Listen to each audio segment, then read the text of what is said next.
When we purchased our home, we knew immediately we were going to give it a facelift, and Floor Decor was able to help us with that at our price point.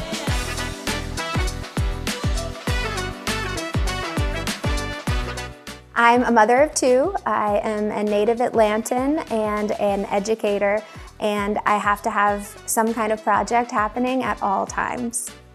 Our house is a bungalow. Come in and it's a mix of styles. Right now I'm into mid-century modern with, I've got some classic elements, trying to stay timeless and not too trendy, but really it's just what I see and I like and try to make it work together. So the goal of our bathroom project was, number one, get rid of the garden tub. And then just bring it more up to date so that it would sell well and go with the rest of the house and would be a place that brought me joy every morning when I'm getting ready. So we decided to split the bathroom into two because we have a bedroom that doesn't have a bathroom, and we know that for resale and for just a family's use of the home, having a bathroom for a bedroom that is not also shared with the primary bath is just a better use of space than us having this massive footprint for our primary bathroom.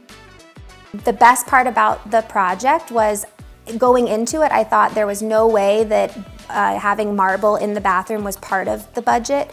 And I was like, oh man, like that would be so great for the value and just what it would bring to the home and how it looks. And I was so excited when I was in Floor Decor and was able to find these beautiful marble pieces that had the same warm tones that I wanted. And I was just shocked that I could do it because it was a really good price for the product. And I do think that that is what brings it all together and gives it such a luxurious feel. I am really proud of our bathroom project upstairs and what we were able to do with the space.